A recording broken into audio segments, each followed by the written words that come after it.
안녕하세요. 울산에서 도자 작업과 도자기 수리 작업을 하고 있는 윤란주입니다.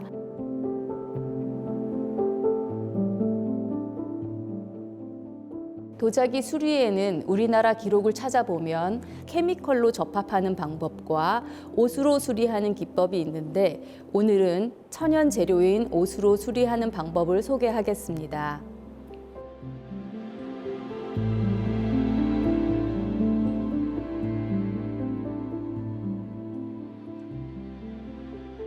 도자기 깨어짐의 형태에는 세 가지로 크게 분류할 수 있습니다. 단락이 분리된 파손 형태를 볼 수 있고요. 이가 없는 결손의 형태가 있습니다. 그리고 실금이 가 있는 형태로 나누어 볼 수 있습니다. 이제 기초 공사가 먼저 이루어지고요. 그 다음에 칠해 단계에 들어가도록 해보겠습니다.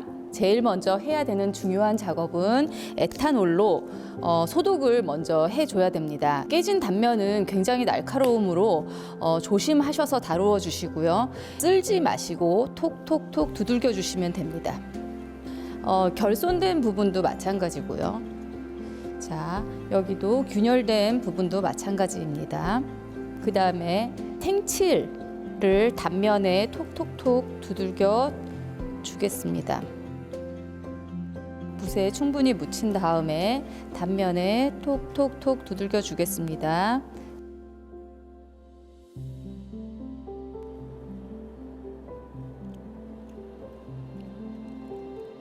손실된 부분도 옷을 올려놓겠습니다.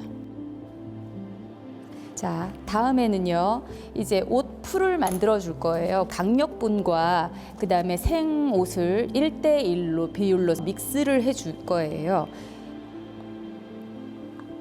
1대1로 해서 꼭 3분의 1씩 가져오셔서 이제 믹스를 하도록 하겠습니다.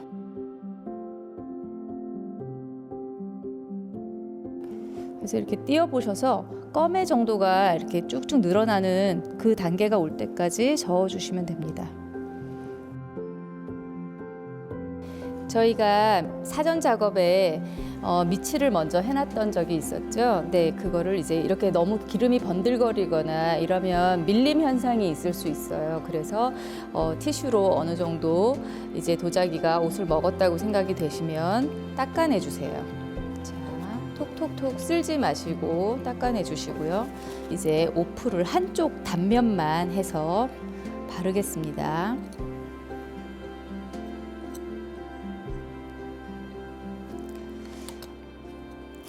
자, 이렇게 해서 한쪽 면에는 옷풀을 바르고 다른 쪽은 옷칠만 되어 있는 상태죠. 그렇게 해서 접합을 해줍니다.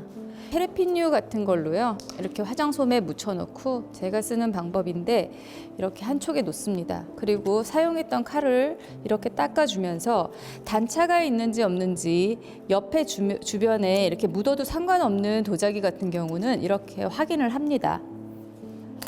건조시킬 때는요, 마스킹 테이프로 꼭 종이 테이프여야 됩니다. 왜냐하면 그냥 비닐계 테이프를 막아놓으면 공기가 차단이 되기 때문에 옷의 건조를 막습니다. 그래서 이렇게 선이 가면 직각이 되도록 마스킹 테이프를 붙여 놓습니다. 그 다음은 이제 결손 부분인데요. 저희가 만들어 놓은 옷풀에 목분을 섞습니다. 목분을 함께 옷풀과 섞어 보도록 하겠습니다.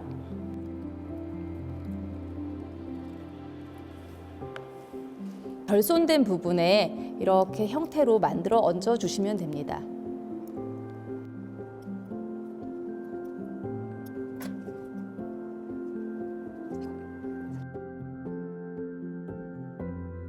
균열된 부분에는 저희가 보이지 않게 크랙이 계속 이렇게 타고 들어가는데요. 이제 생활식기로 사용하다 보면 계속 문제가 발생이 되는데 이걸 방지하기 위해서 테레핀유 1과 생칠 1을 믹스를 합니다.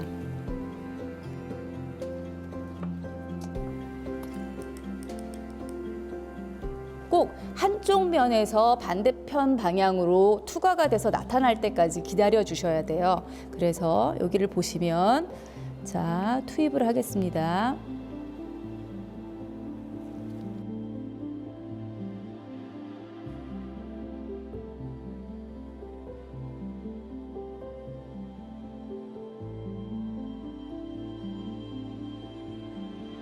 이렇게 해서 닦아내시면요. 이렇게 까맣게 들어가는 게 보이실 거예요. 그냥 종이 박스에 뜨거운 물을 좀 밑에 깔아주고요. 수분이 이렇게 증발되면서 습도가 유지가 될 수 있도록 유지해 주시면 잘 마릅니다. 자, 이제 오플이 말랐어요. 칼로 튀어나온 오플의 면을 정리해 보도록 하겠습니다.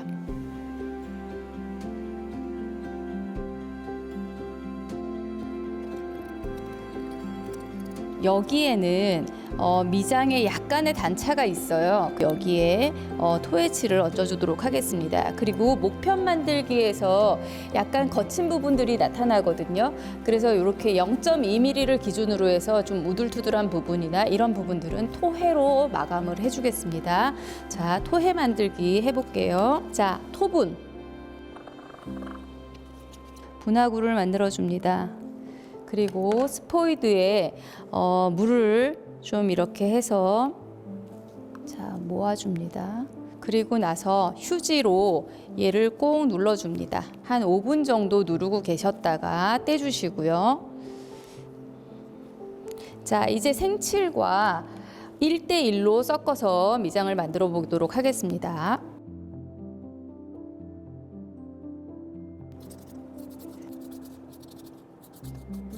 여기 단차가 생긴 부분이나 또는 홈이 있는 부분에 모두 메워줍니다.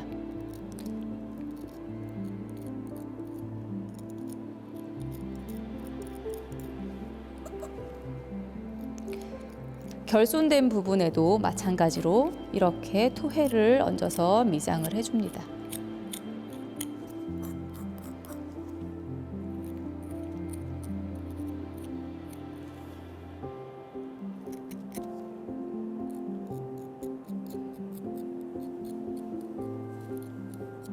그리고 하루 이틀 지나면 수분이 증발되고 또 단차가 생겨요. 그래서 여기 2, 3회 정도 더 추가로 토해를 얹어주시면 아주 깨끗한 면을 얻으실 수 있을 거예요.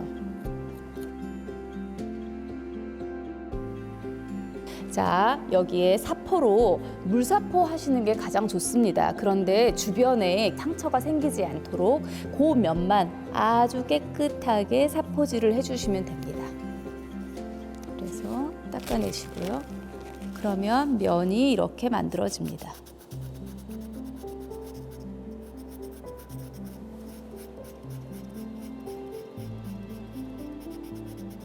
칠은요, 저희가 최종 금을 얹을 것이냐 아니면 은을 얹을 것이냐, 그래서 스타트 색이 달라져요. 은을 마감할 때는 검은색이 베이스가 돼야 되고요. 그 다음에 금을 장식할 때는 빨강색이 그 색을 잘 드러내게 할 수 있어요. 이제 주칠 만드는 방법을 알려드리겠습니다. 자, 생칠을 그대로 공기 중에 노출시켜서 산화시키면 이게 바로 흑칠이 됩니다. 색이 점점 짙어짐을 느끼실 수 있습니다. 네, 공기 중에 더 산화시키면 검정색으로 변합니다.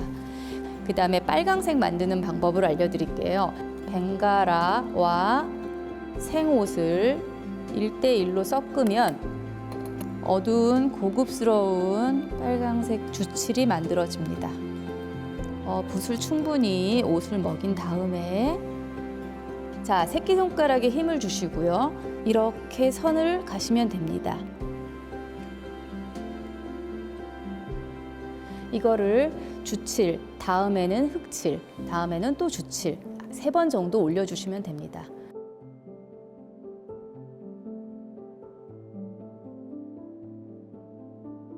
이제 분을 올려보도록 하겠습니다.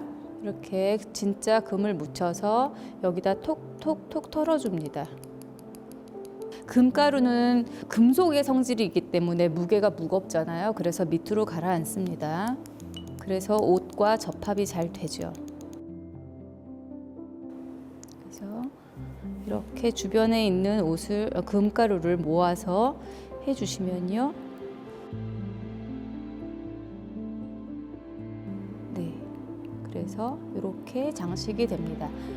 자, 2, 3일이 되고 안쪽에 옷이 완전히 건조된 후에 나머지 분을 털어내시면요. 조금 더 아름다운 선을 보실 수 있습니다.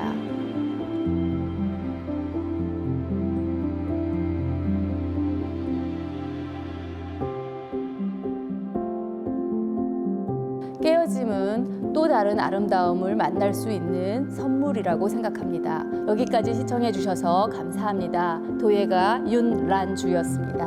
감사합니다.